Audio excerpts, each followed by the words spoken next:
Welcome to this week's edition of Career Joy Interesting Conversations. Hi, I'm Alan Kearns and welcome back.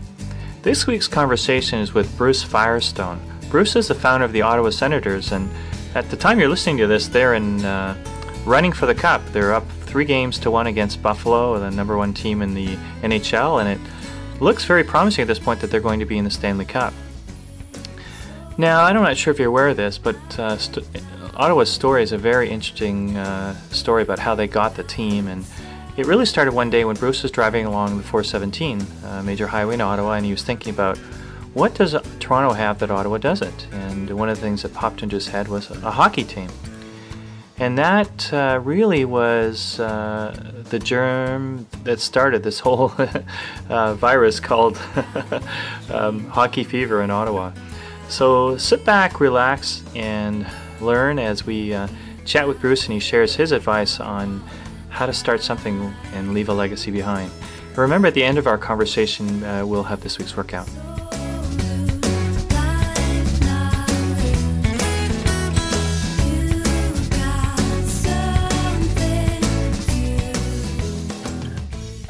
Welcome, Bruce.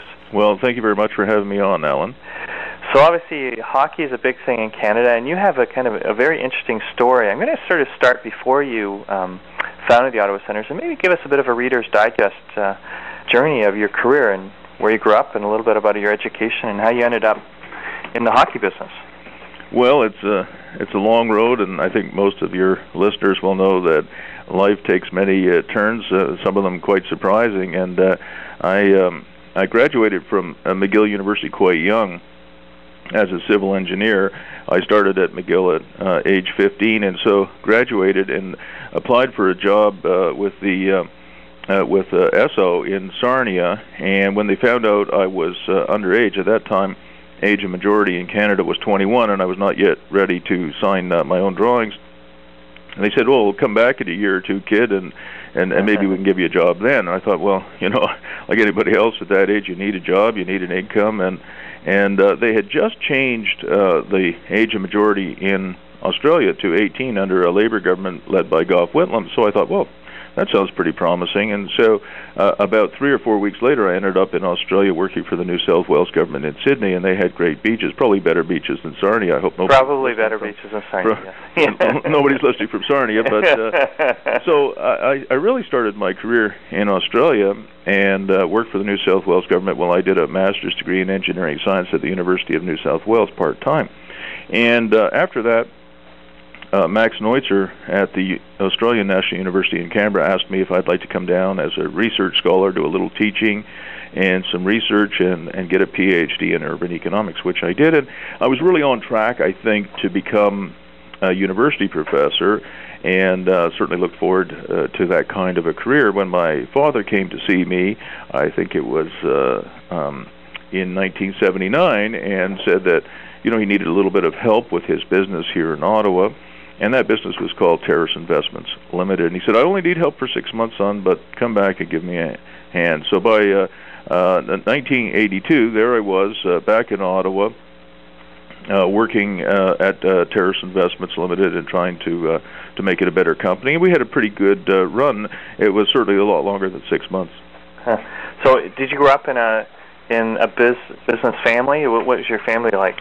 Well, my father was also a university professor at the University of Ottawa, where I'm now entrepreneur in residence, and so it's a bit of a family tradition, I guess. And he was also a civil servant. He worked for C.D. Howe in post-war construction after World War II. He was on the Royal Commission for Medicare, and I think he was very proud of his role as a Royal Commissioner in bringing Medicare to Canada. And then he was also an investor and a business person. He helped start CGOH Television with Stu Griffiths and Ernie Bushnell. And Keeble Cablevision, they started a Cablevision company, and Rental-X Tool and Equipment company. And so he was a pretty active investor, and he certainly was a good real estate investor as well. So you ended up coming back to Ottawa, and 82. 82, and what kind of things did you get involved with when you came back? Well, at first, I think our company mostly focused on building office buildings in shopping plazas and doing land development. We didn't build many houses, but we certainly did lots of roads, water mains, and sewers, and sold lots to people like Claridge and Ridgecraft, and I think we sold Coscan, Minto. I mean, you name it, we sold to big and small builders, and we liked that role. And in 1987, I recall that office rents had gone down from something like $16, $17, $18 triple net per square foot per year to $6 because of new entrants into the marketplace and pension funds and insurance companies and banks entering into the business. So we thought we needed a change in direction. And what could we do? And so I remember I had a sob at those days. I would get in my car for some peace and quiet. This is, I guess, the days before cell phones, and I went up and down the Queens. I think, well, what do we do next? And I asked myself the question, well, what does Toronto have that we don't have? And I thought, well, they have a zoo, you know, and they have a few other things. I wasn't too interested in zoos, but then I thought, well, they have an NHL team, and Ottawa doesn't. And I thought, well, gee, I wonder if Ottawa is big enough to support an NHL team now, and whether we could actually get one. And I thought the NHL was due for expansion, and so I talked to two people at that time, Cyril Leader, who's still with the team as the chief operating officer, and Randy Sexton, who's now the assistant general manager of the Florida Panthers. And I said, look, I think the NHL is going to expand, and I think Ottawa should be a bidder. And they said, wow. You know, Randy was right away very enthusiastic, and Cyril was saying, well, wait a second, how much do you think it would cost? And we all sort of guessed, and I guessed around $35 million, but the NHL in its wisdom decided it was probably going to be more like $50 million, which it was. And then we thought about how you would actually go about doing that. And I said, well, the first thing you would do is, you know, buy a piece of land, and you know, because you need a new building. Civic Center is a cute little building, but you need something bigger and you know, consistent with modern design of arenas. So we bought about a square mile of land in Canada, which would be home to the Ottawa Senators, and we announced that we were going to bid for an NHL team. Wow! And what was the positive and the negative criticism you had? Well, I think you know, certainly hockey fans were enthusiastic. You know, I think we sold 15,000 priority registration numbers for a team that didn't yet exist. So people obviously wanted. So the market was definitely here. Yeah, they definitely wanted to show their strength and support. Yeah. Over 500 corporations sponsored the bid. So there was a lot of support. I think the media felt that we were in too tough and maybe in too deep, and we were up against some tough competition. Milwaukee, Portland, Seattle, Houston, Tampa, St. Petersburg, and I'm missing a few, Hamilton, and you know, lots of tough competition. And the fact that we didn't have a building, I think the media, a big building, felt that would count against us. But in actual fact, that was an advantage because arenas went through major change at that time. Yeah, sure. Think about the design. That's right. Gino Rossetti, from the Palace of Auburn Hills fame, had revolutionized the design by bringing the 3 tiers of suites from, you know, the Vienna Opera House, for example, to the concept of you know, hockey arenas and basketball arenas. So with the change in the financing structure, if you will, brought on by having rows of suites, and I think there's over 140 suites at Scotiabank Place, that really revolutionized the economics. So not having built an arena at that time was actually an advantage because of the change. Okay. So tell us a little bit of how you guys won. I mean, obviously it was heavy competition, and it was more than money involved, right? Everyone had, I'm assuming pretty well everyone came to the table had money. Well, you know, some had more than others. Sure. And you guys didn't have more than others. We know that. Yeah, and you know, I think what we did was we stressed that Ottawa had a hockey culture and a love of the game, and certainly a knowledge and understanding of the game, and that we had a great site for a building. You know, I've been asked many times since during that bid process and since as to why the building isn't downtown, you know, on LeBreton Flats or at Lansdowne Park, and the answer to that is relatively straightforward. What we're missing, and still are missing, of course, is a big-time people mover, a subway or a metro. You know, Montreal has the metro, and Toronto has its subway and GO trains, and you know, we were going to have something similar to that here in Ottawa just recently, but it doesn't look like that's going to go forward for quite some time. So we didn't have the ability to move 20,000 people an hour. OC Transport, which does a great job, can move about 2,500 to 3,000 people per hour up and down Bank Street or up and down Scott Street. So really it was Gino Rossetti who said to me, the architect for the Palladium, now Scotiabank Place, that you'd really need a 7,000 vehicle parking lot, and you can't put that downtown. So we ended up in Canada. How long did it take you from the time you had that in your mind to the actual time you started formally bidding? What was the timeline? Well, the idea came to me in 1987. We did the land assembly in 1989. We announced the bid in 1990, and were successful in December of 1990. And the team started play in October of 92. Wow. And what was that like when you were all sort of fighting for the position? Tell us a little bit about why you think you guys won.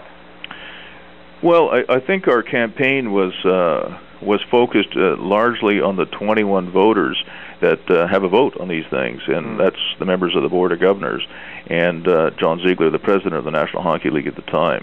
And I think that I must have visited all the teams except I think one, 2, sometimes 3 times, had dinner with the members of the board, watched a hockey game with them, told them about Ottawa and what a great city it is, and really focused on the voters, so that we thought going in we had 16 votes and maybe 17 votes that would vote for Ottawa, and that would be enough.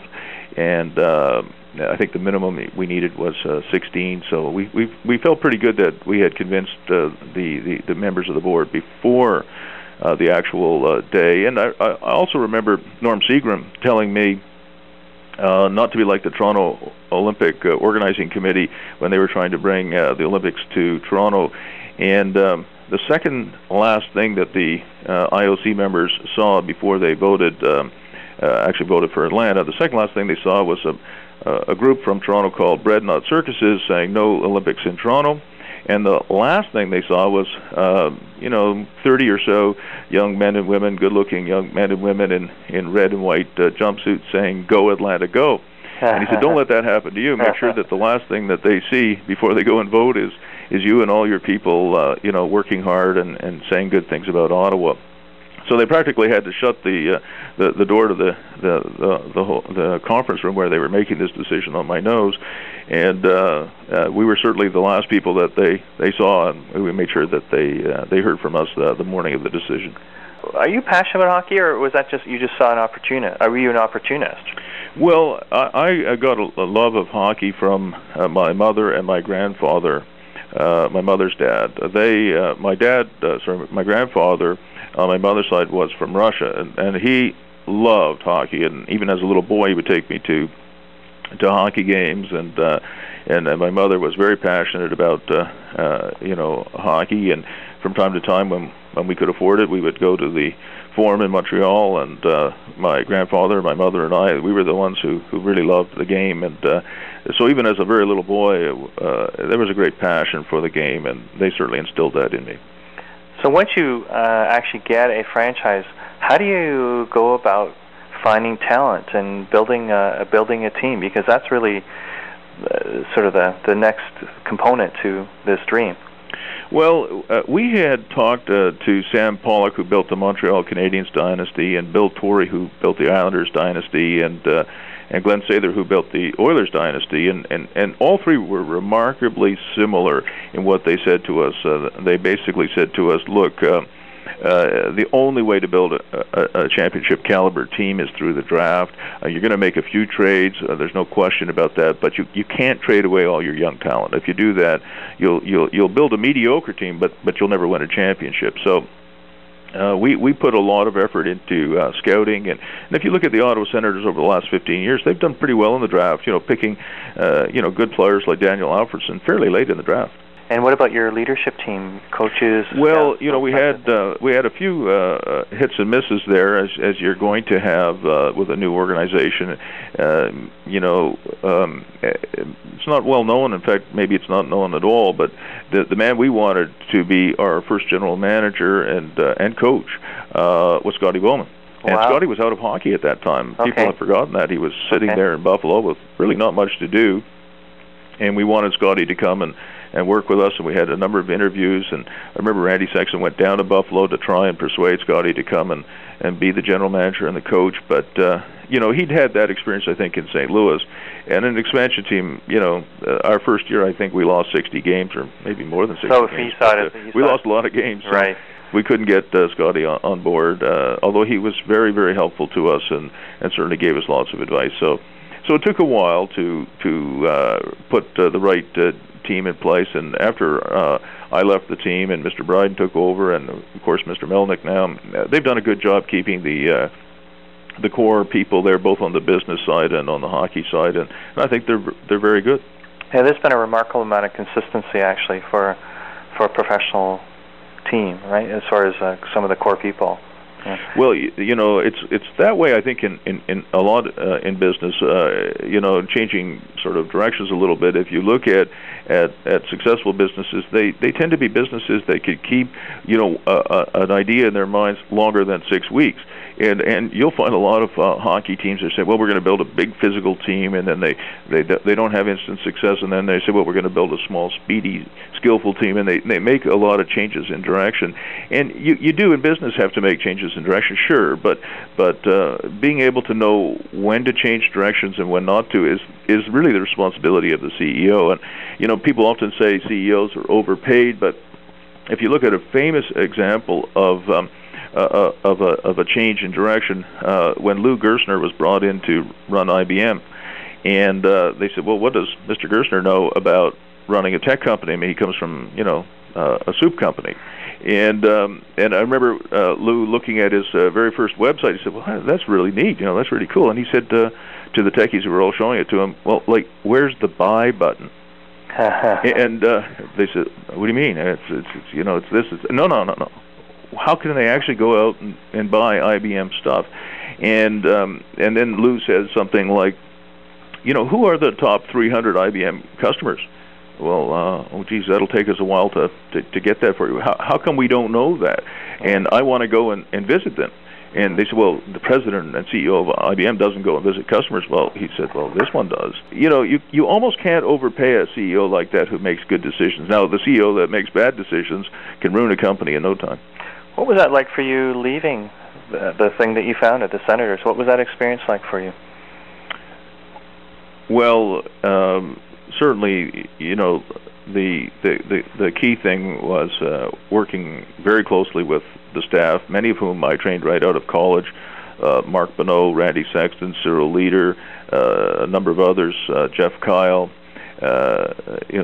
Jim Steele. I'm missing a bunch of them. Many of them came to work with me in real estate and the other interests we had, really right out of college, out of MBA school, or out of their commerce programs, CA programs, what have you. And I had an opportunity to train a bunch of terrific young people, and leaving them was very difficult. How did it impact your identity? I mean, that must have been a tough phase for you, I would think, personally. Well, it was, and I would be, I would not be accurate if I were to tell you that I didn't kind of wander in the wilderness for a while. I remember getting a call from Robin Farquhar, who was president of Carleton University at that time, saying, "So Bruce, what are you doing these days?"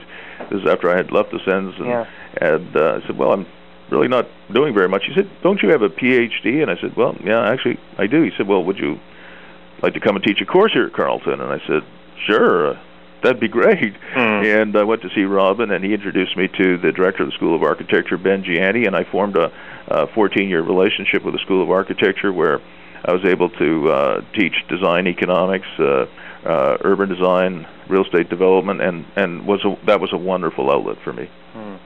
I saw a quote about Michael J. Fox, and it says, "People sometimes veer into their own legacy after being blindsided by fate." I'm wondering how you being blindsided by fate, both in starting the Senators and also in a sense leaving the Senators, right? What has that been like for you? Well, that was a wonderful question, Alan.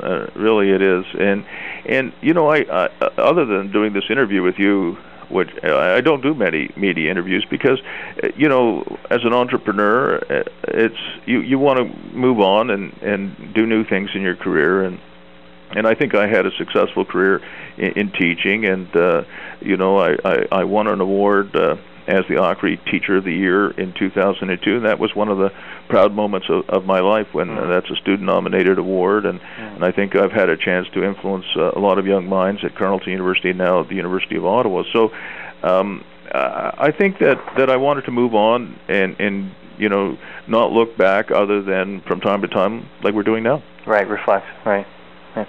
One of the observations I've had from you is you're a man of patterns. If I listen to you, how you won the how you won the bid for the Senators, it was looking at the pattern of success and pattern of failure. Looking at how to build a hockey team, you went and talked to a bunch of people who've done that really, really well. What is your advice to people who are listening about patterns for a successful career? Well, you know, my career has had its ups and downs.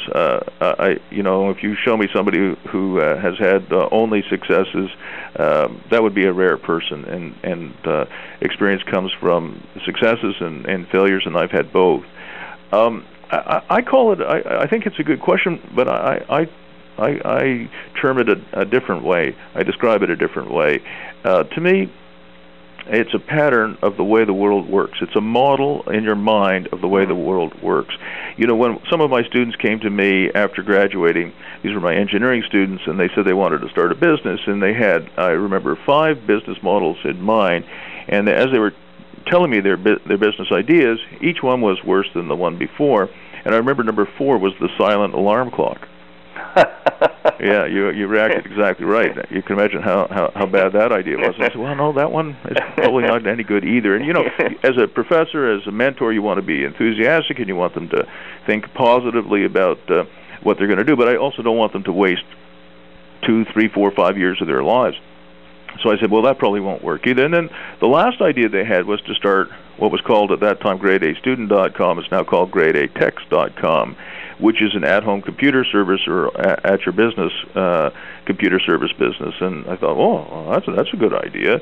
You know, there's probably 600 million PCs in Canada and the United States, at which at any one time maybe 20 to 30% of them don't work properly. They got a virus, or they can't connect to the network, or something's wrong with them. And I said, wow, that's a big market. That sounds good, because up until then, pretty much if your PC, whether it's at home or a small business, wasn't working, you had to take the tower apart, find somebody who would look at it, take 2 or 3 weeks to fix it. You know, they tell you it was going to cost $150, it probably cost $300, and then they wipe your hard drive.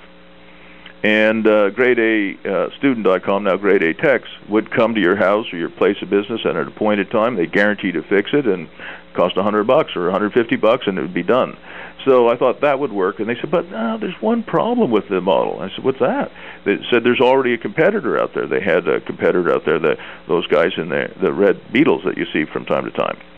And I said, well, so what? If it's a good idea, you're going to have competition. If it's a bad idea, you won't have any competition, but so what? It's a bad idea. Right. So I said, you want to be in a market where all boats are rising. The market is obviously expanding. And you want to have a good business model, and you want to know how to deliver a service effectively or a product effectively. You want to be able to self-capitalize that business if you can, rather than go the VC route, so you end up owning it. You want to be able to use some smart marketing so that you don't need a Super Bowl commercial before you get your first customer or client. And so we talked it through, and they started it, and they've been very successful ever since. So what has failure taught you? Well, I carry around in my briefcase a piece of paper, and on that piece of paper, written I think 12 times, it says, "It's real estate, stupid." And what that means is that anytime people ask me to invest in businesses that I don't understand as well as I do real estate, I just pull out the piece of paper like Mr. Clinton did when he was running for election first time, where his piece of paper said, it's the economy, stupid. Right. And I pull out this piece of paper, and I've shown it to some people, and they laugh. You know, they wanted me to invest in a tech business, and I said, I really don't I certainly understand tech. It's a big part of what I do in business modeling at the University of Ottawa, but it's not something I invest in because I'm just no good at it. What has success taught you? To be humble, because when you're successful, you may not realize that if you look behind you, there's a wave about to break on your head. Interesting. One other thing I was curious about is what do you look for in people? You've obviously had a good, fairly good track record of hiring a group of people that have gone on successfully within the professional sports area as well as in real estate. What is it that you look for? Well, I think the number one thing to me is that today you have so many really good candidates with really solid educational background and good quality experience. And the one thing that distinguishes, a successful executive from one who will be less successful, I think, is what I call Goodheartedness.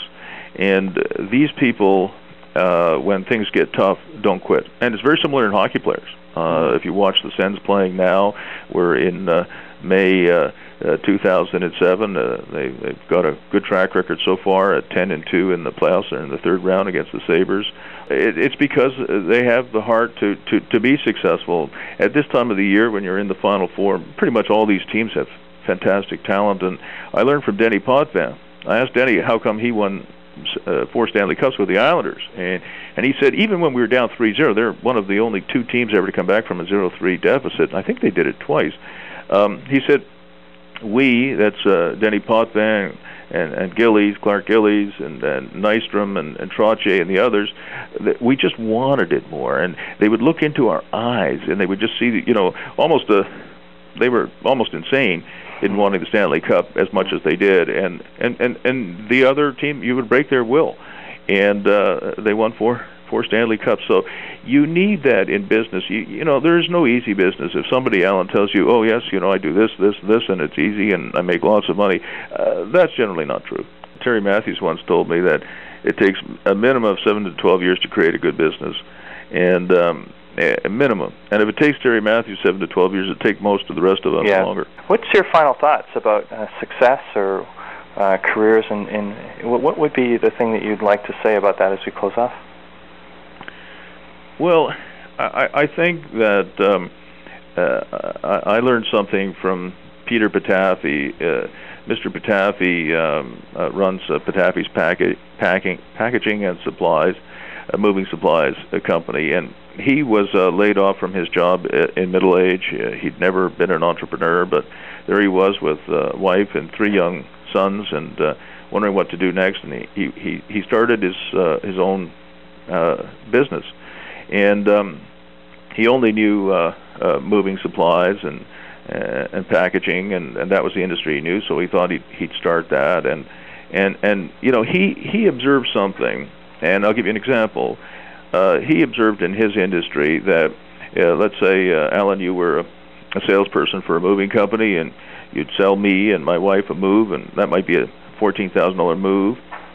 And then you would say to your client, well, you need some cardboard boxes and wardrobe boxes and packing supplies. Yeah. And he'd take the order, and then the order would go to the packing company, and they would deliver it to the moving company's warehouse, and then the salespeople would actually deliver that to the customer.